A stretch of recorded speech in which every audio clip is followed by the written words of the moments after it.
이제 오늘 요한복음 3장을 이제 마치려고 합니다. 우리 지난주는 니고데모 이야기를 좀 했었어요. 니고데모가 한밤중에 예수님을 찾아왔죠. 니고데모라는 인물은 사실상 유대인의 대표를 상징합니다. 그는 어떤 영적인 진리 또는 허기에 목말라서 찾아온 게 아니고 예수님과의 실질적인 논쟁을 위해서 찾아왔었습니다. 대화 중 한 가지 사실이 드러났죠. 영적으로 깜깜하고 무지했다는 사실입니다. 내가 거듭나야 하겠다.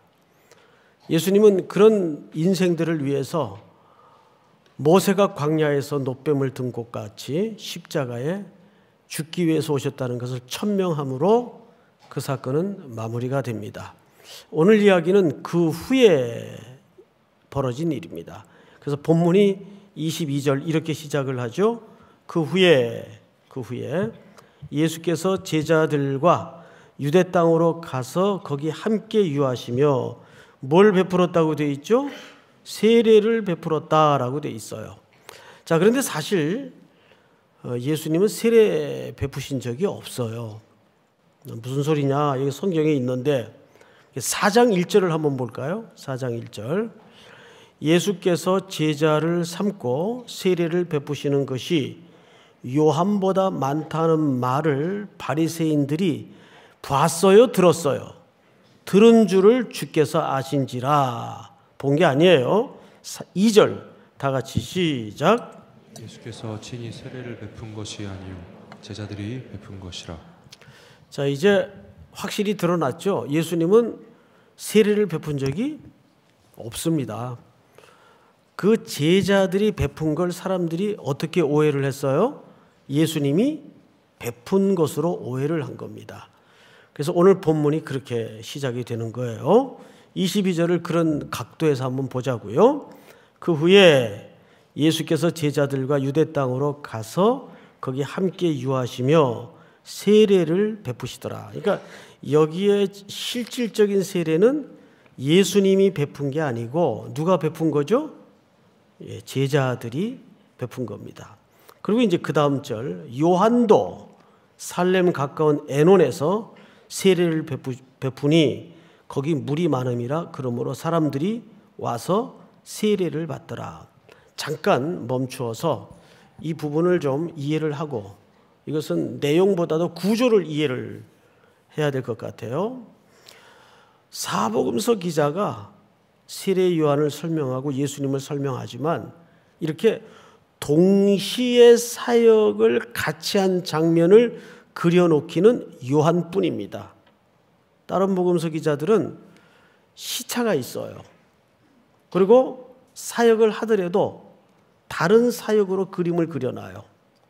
그런데 요한은 어떤 의도를 가지고 예수님도 세례 베푸는 사역을 하고 계시고 그 가까운 마을에 세례 요한도 똑같은 사역을 하고 있는 것으로 배치를 해놓습니다. 예를 들면 이런 거예요. 예수님이 청파동에서 지금 제자들 데리고 세례를 베풀고 있는데 세례 요한이 요 남영역 근처에서 세례를 베풀고 사역을 하고 있는 거예요. 아주 가까운 거리에서. 이 장면이 정확히 그런 그림이에요. 그러면 요한은 무엇 때문에 예수님의 세례 사역과 세례 요한의 세례 사역을 한 지역에서, 그것도 인근 거리에서 동시에 하고 있는 모습으로 구조를 해놨을까? 여기 매우 중요한 이유가 하나 있습니다. 자, 이것 때문에 문제가 벌어져요. 다음 절을 한번 보죠. 24절을 보십시다. 요한이 아직 옥에 갇히지 아니하였더라. 이 좀 뜬금없죠? 마치 이 말은 이런 느낌이 들지 않아요? 이제 갇히기를 기다리는. 그래서 문장 자체가 굉장히 꼬여있는 듯한 느낌이 들지 않아요? 뭐하러 이런 말을 여기다 써놔요? 요한이 아직 옥에 갇히지 아니하였더라.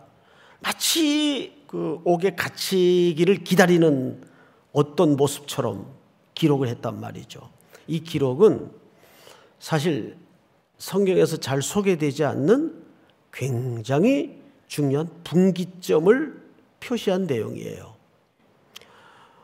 여러분, 성경을 전체적으로 보면 예수님의 본격적인 사역은 언제부터 시작되는지 아세요? 요한이 옥에 갇히면서부터 시작이 돼요. 요한이 왜 옥에 갇혔는지는 아실 거예요. 당시 왕이었던 헤롯 왕궁의 스캔들을 요한이 지적을 했습니다. 그 스캔들은 헤롯 왕궁의 아주 유명한 역사에도 기록된 스캔들이에요. 자기 동생의 아내를 뺐죠. 그 동생의 아내가 굉장히 절세 미인이었다 그래요. 그래도 뺏을 사람이 따로 있지. 그거를 누구도 입뻥끗 못하던 시대에 세례 요한이 지적을 합니다.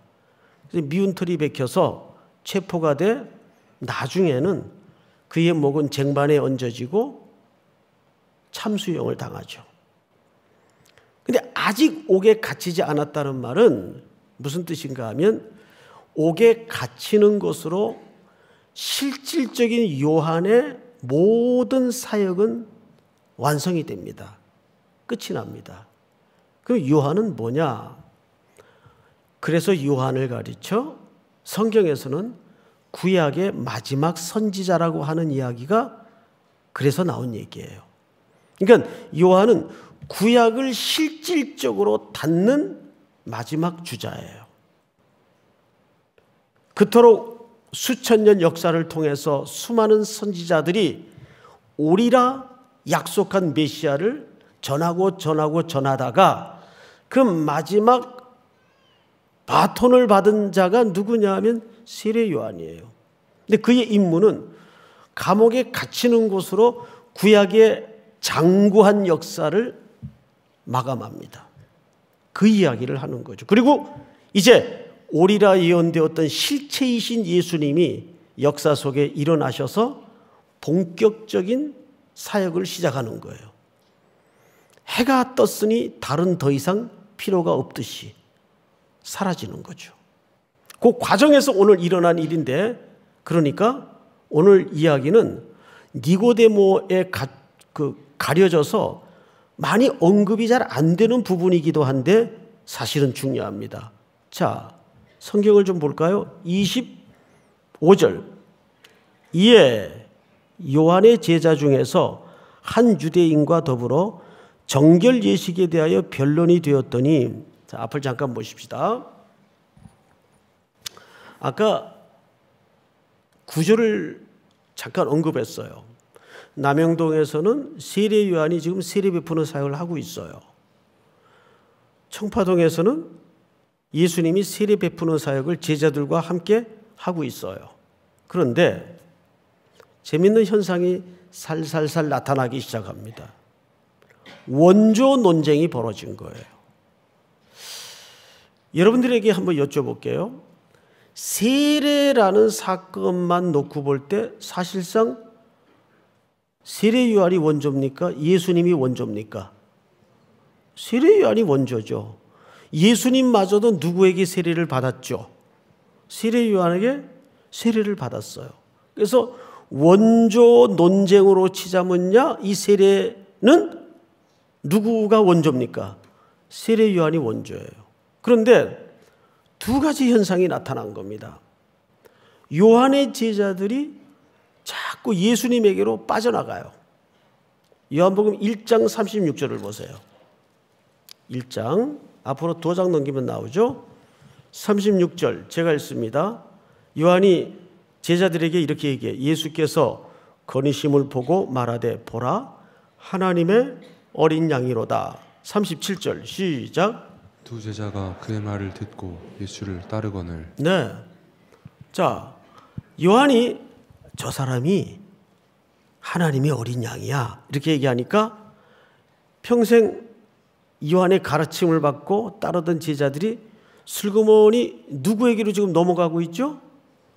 예수님에게로 넘어가고 있어요. 이게 이탈 현상이 벌어진 거예요. 게다가 방금 읽었던 4장 1절을 가보세요.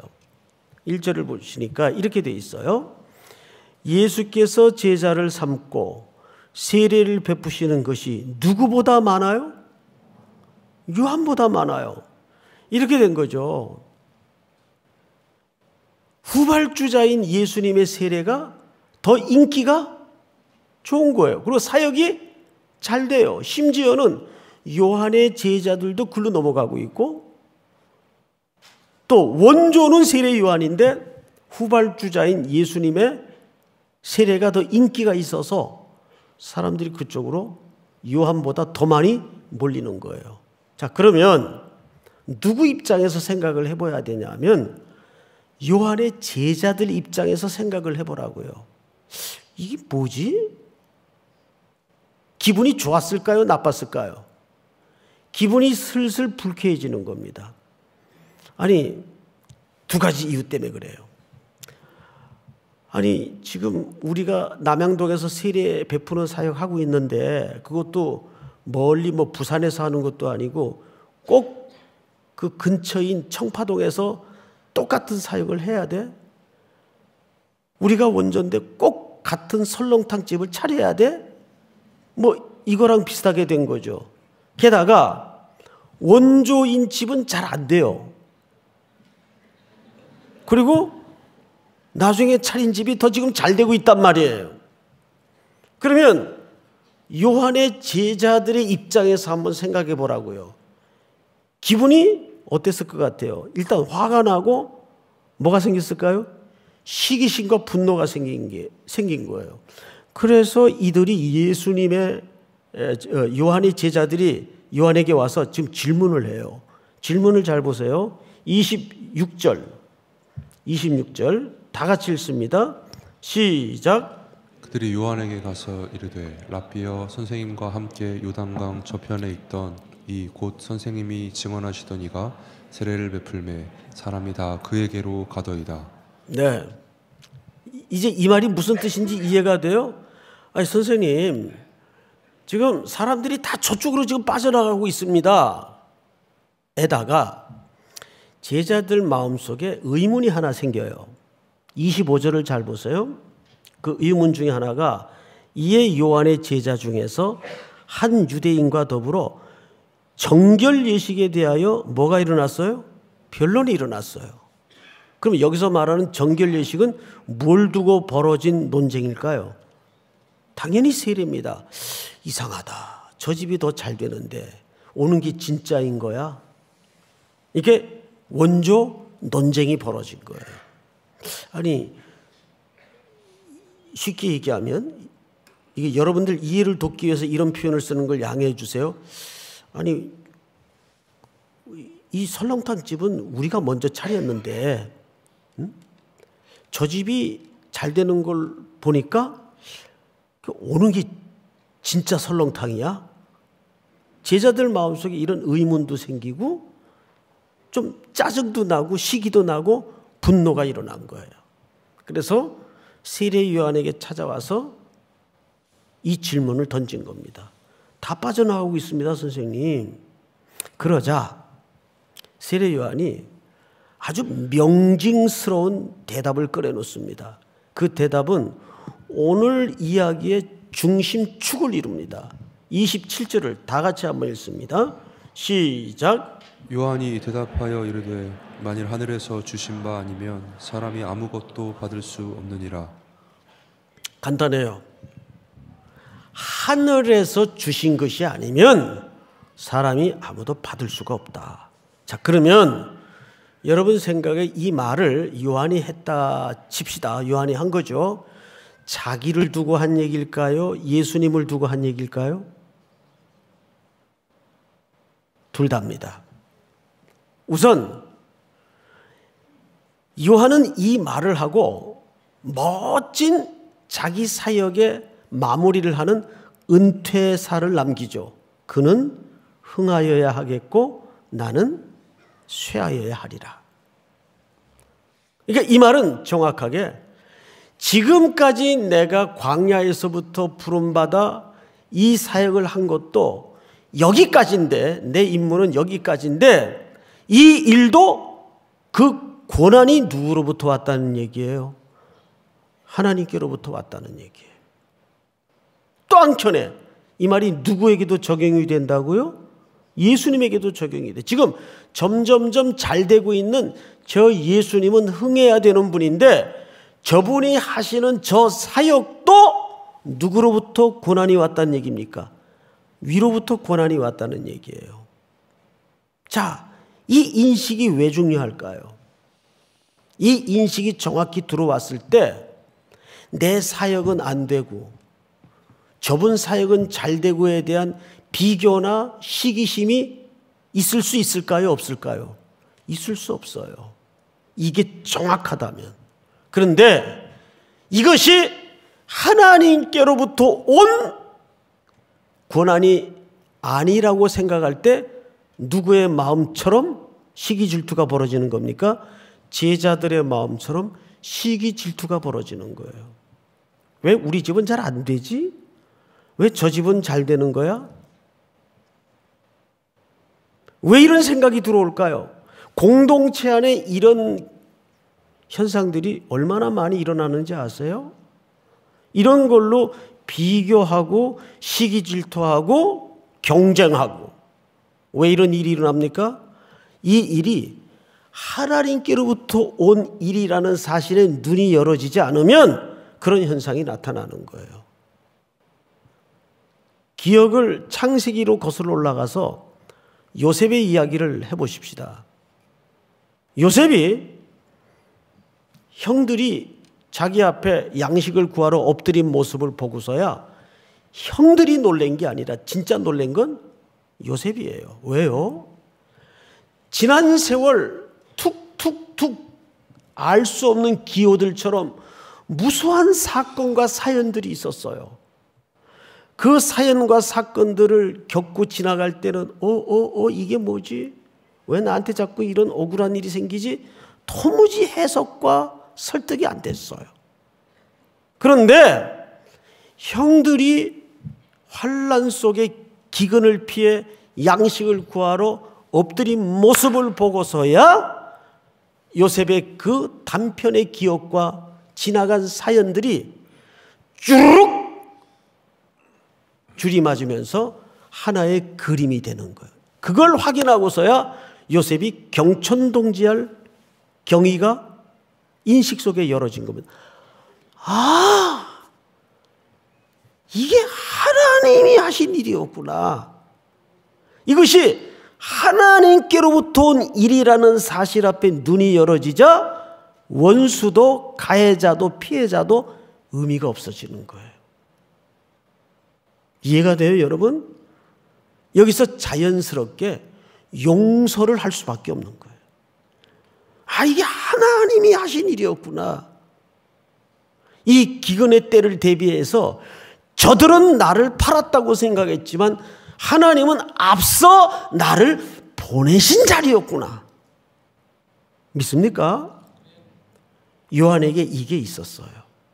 아, 내 임무와 내 역할은 여기까지구나. 여기까지구나. 이게 정확할 때 저분이 잘 되는 일에 대해서 아무 질투나 시기나 부러움이 일어날 수가 없어요. 왜? 하나님께로부터 내게 부여한 역할과 임무가 여기까지라는 사실 앞에 눈이 떠질 때. 근데 이게 눈 열어지지 않으면 공동체에서 어떤 일이 벌어지죠? 시기, 질투, 다툼, 경쟁. 피곤해지는 거죠. 인생에 평화가 없는 거죠. 샬롬이 없는 거죠. 이것이 요한과 제자들의 인식의 차이였습니다. 자, 성경을 떠보십시다. 27절. 요한이 대답하여 이르되 만일 하늘에서 주신 바 아니면 사람이 아무것도 받을 수 없느니라. 28절 다 같이 시작. 내가 말한 바 나는 그리스도가 아니요 그의 앞에 보내심을 받은 자라고 한 것을 증언하는 자는 너희니라. 원래 헬라 말을 잘 보시면 이 문장을 보면 그대로 직역을 하면 너희가 바로 그 증인이 돼야 된다. 이 너희니라는 말이 맨 앞에 붙어 있어요. 그건 강조하는 얘기입니다. 너희가 바로 그런 역할을 해야 된다. 오로지 신랑만 드러나는 역할을 해야 된다. 그 다음 절을 볼까요? 29절. 알 듯 모를 듯한 표현을 하나 썼어요. 이것은 당시 결혼에 대한 문화 이해를 좀 가져야 이해가 되는 아주 중요한 대목입니다. 29절 한번 같이 읽읍시다. 시작. 신부를 취하는 자는 신랑이나 서서 신랑의 음성을 듣는 친구가 크게 기뻐하나니 나는 이러한 기쁨으로 충만하였노라. 아멘. 자, 이제 앞을 보십시다. 유대 결혼법은 까탈스럽기로 아주 유명합니다. 실질적으로 예식을 두 번 하죠.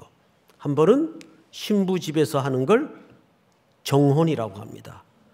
정혼이 끝나면 부부는 헤어져야 돼요. 이때 이미 법적인 부부입니다. 마리아와 요셉이 이 정혼을 한 사이였어요. 대신 육체적인 관계는 갖지 못합니다. 신부는 신부 집에 남고 신랑은 자기 집으로 돌아가서 아버지의 감독 아래 신부를 데려다가 살 집을 짓습니다. 그래서 요한복음 14장에 보면 그 대목이 나오죠. 너희가 지금 나의 가는 길을 알지 못하는 후에는 알리라. 내가 너희를 위하여 처소를 예배하러 간다 그랬어요. 그 집 짓는 기간이 대략 1년이 걸립니다. 신랑은 정혼을 마치고 자기 집으로 돌아갈 때 신부에게 이 한마디를 꼭 남겨요.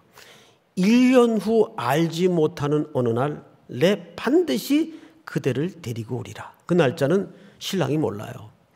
그 날짜는 누구만 지정할 수 있는 날짜인가 하면 아버지만 지정할 수 있어요. 돌아간 신랑은 자기 집에서 아버지의 감독 아래 일꾼들과 함께 뚝딱거리고 집을 지어요. 어느 날 갑자기 아버지가 호출을 해요. 얘 이리 오너라. 이만하면 네 아내를 데려다 살 집이 훌륭하다. 오늘 밤 당장 가서 건너 마을에 네 아내를 데리고 오도록 해라. 그러면 그 시간부터 잔치는 시작이 됩니다. 그러면 잔치에서, 결혼잔치에서 제일 중요한 인물은 두말할 것 없이 신랑입니다. 신부는 아직 데려오지 않았으니까. 그 다음에 중요한 인물이 누군지 아세요? 쇼셰빈이라는 역할을 감당해야 되는 신랑의 친구가 그 다음으로 중요합니다. 그 역할을 감당하는 직무를 쇼세빈이라고 합니다. 이 뭐 하는 역할인가 하면 두 가지 역할을 해요. 정중하게 친구의 아내인 신부의 집으로 데려가서 신부를 신랑의 신방까지 잘 안내하는 일입니다. 그럼 임무가 거기서 끝나는 게 아니에요. 드디어 신랑과 신부는 처음으로 합방을 하게 됩니다. 그러느라고 날이 밝겠죠.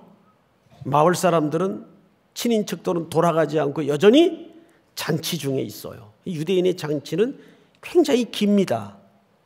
그리고 뿌옇게 새날이 밝아오면 신랑이 신방에서 나와요. 그리고 기다리고 있던 자기 친구에게, 쇼셰빈에게 이런 얘기를 합니다. 나의 신부는 정결하였다. 깨끗하였다. 그러면 이 소식을 들은 신랑의 친구는 이 소식은 복음이 되어서 그 아침의 소식을 기다리고 있는 잔치에 참석한 자들에게 신부는 깨끗하였습니다라고 선언함으로써 모든 잔치가 마무리됩니다. 그 소식을 듣고 사람들은 다 돌아가요. 신랑의 친구의 임무는 그 신랑의 아침의 이야기를 듣는 것까지가 임무예요. 오늘 요한이 그 얘기를 하는 거예요. 자, 29절을 다시 보세요. 신부를 취하는 자는 신랑이나 서서 신랑의 음성을 듣는 친구가 크게 기뻐하나니 이는 이러한 기쁨으로 충만하였노라. 그는 흥하여야 하겠고 나는 쇠하여야 하리라 하니라. 멋진 퇴임사를 이렇게 선언합니다. 어느 신학자가 그리스도인은 세 가지를 연습해야 된다 그랬어요. 첫째, 희미해지는 연습. 둘째, 작아지는 연습. 셋째, 사라지는 연습. 얼마 전에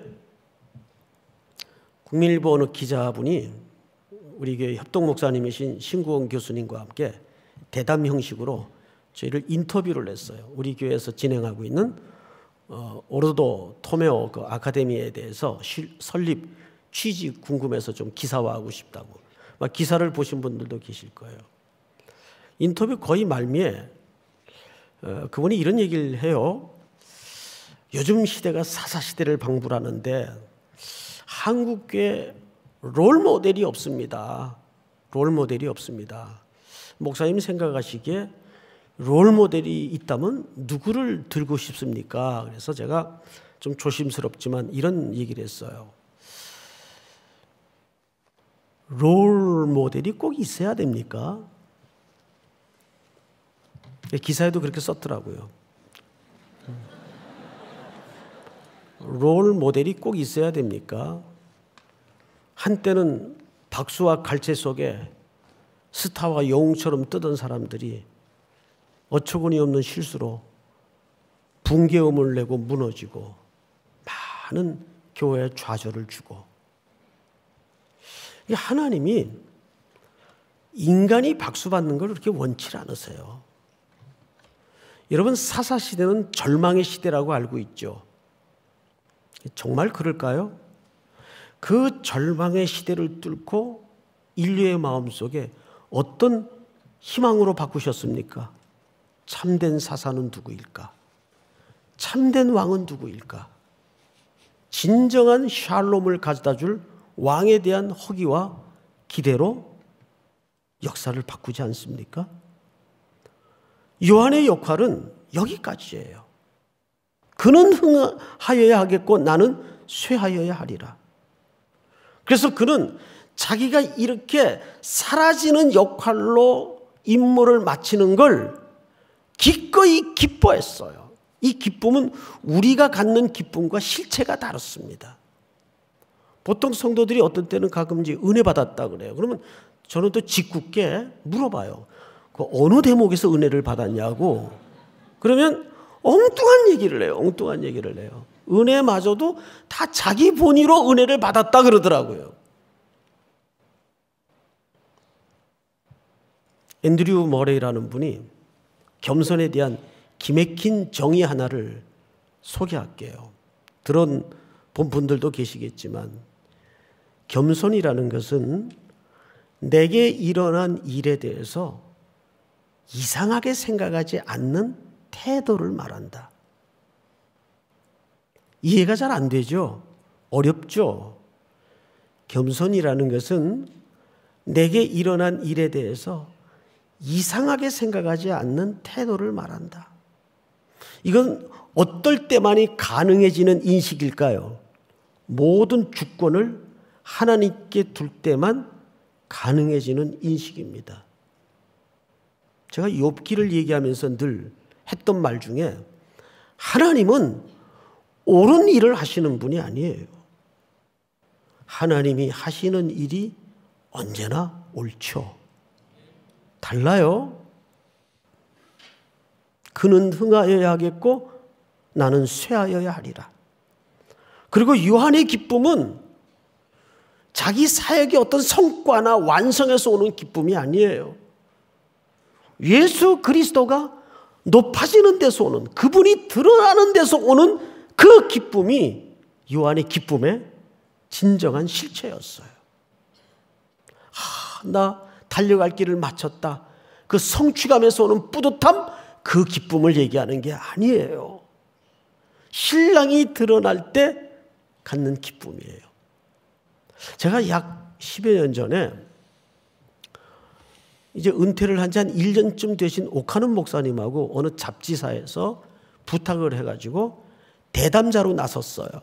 이제 오카는 목사님을 대담하는 대담자로 좀 해달라 그래서 나섰습니다. 영광스러웠죠, 저야. 교육의 큰 어른을 대담한다는 것이 뭐 미리 질문지가 다 주어졌고 대본대로 질문을 하고 목사님 답변을 하시는데 마지막 질문이 뭐냐면 목사님 목회자로서 행복이 뭡니까? 이게 질문이었어요. 그러면 천편일률적으로 목회자들은 대개 두 종류의 대답을 해요. 말씀을 통해서 성도들이 변화되거나 교회가 성장해서 교회가 부흥되고 새로워질 때 그게 나쁜 건 아니겠죠. 뭐 그런 의례적인 대답을 저는 기대했었어요. 그런데 1초의 망설임도 없이 이런 대답을 꺼내놓으시더라고요. 나 같은 죄인이 구원받아서 하나님 편에 서서 날마다 이 영광스러운 복음을 전한다는 것 자체만큼 행복한 사실은 없다. 나머지는 그 다음 얘기다. 교인이 수가 늘어나는 거 의미가 있겠지만 하면서 그 끝에 이런 질문을 하세요. 그러면 저 외진 산골에서 10명도 안 되는 성도들을 30-40년씩 붙들고 씨름하고 고뇌하는 그 목회는 실패한 목회인가? 누가 그렇게 재단하던가? 더 나아가서 가장 치욕스러웠던 십자가를 지고 우리를 대속기 위해 죽으신 그 십자가는 어떻게 설명할 건가? 여러분, 우리는 예수를 믿고 산다고 하지만 우리 기쁨의 실체는 뭡니까? 결핍이 채워지고 무언가 더 씌워져서 내 만족이 포만감으로 드러날 때 그때도 물론 기쁘겠죠. 그러나 이제는 그 기쁨의 기준과 근거와 기초와 축이 달라져야 되지 않겠어요? 신랑이 높아짐으로 갖는 세상이 이해할 수 없는 기쁨. 또 한 주간 살아가는 여러분들에게 그 전쟁터와 같은 삶의 현장에서 그 기쁨을 회복하는 우리 3일의 성도들이 될 수 있기를 주의 이름으로 축원합니다. 다 일어나십시다. 1000번을 불러도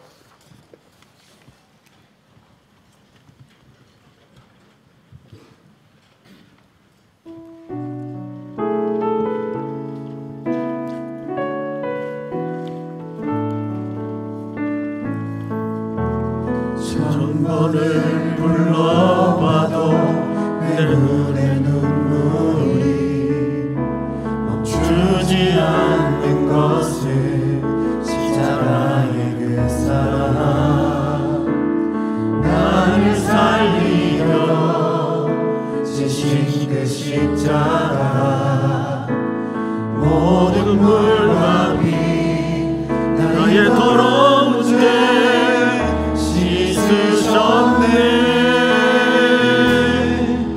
나를 향한 그 사랑 생명을 내어주사 영원한 생명을 내게 주심을 감사해 천번을 불러도 내 눈에는 눈물이 멈추지 않는 것은 십자가의 그 사랑 나를 살리려 하늘 보좌 버리신 나를 사랑하신 분 그분이 예수여 천번을 불러도 내 눈에는 천번을 불러도 내 눈에는 눈물이 멈추지 않는 것은 십자가의 그 사랑 나를 살리려 하늘 보좌 버리신 나를 사랑하신 분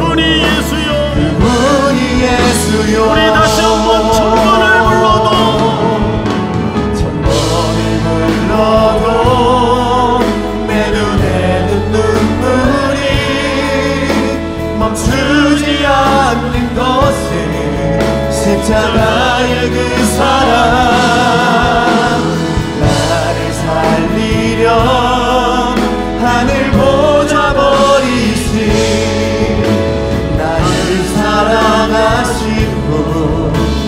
분이 예수여. 우리 머리 숙여 기도합시다. 첫째는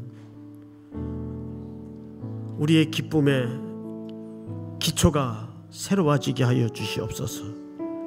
이 땅의 것들로 갖는 기쁨이 아니라 우리의 신랑이신 그리스도가 드러나는 것으로 갖는 기쁨으로 옮겨지게 하시고, 또 한 주를 살아낼 일상 속에서 그 기쁨의 실체를 만나는 은혜를 누리게 하여 주시옵소서. 우리 저문을 나서기 전 또 한 주의 삶을 놓고 주신 말씀 붙들고 승리케 하여 주시옵소서. 주여 부른 다음에 기도합니다. 주여. 사랑하시는 아버지 하나님,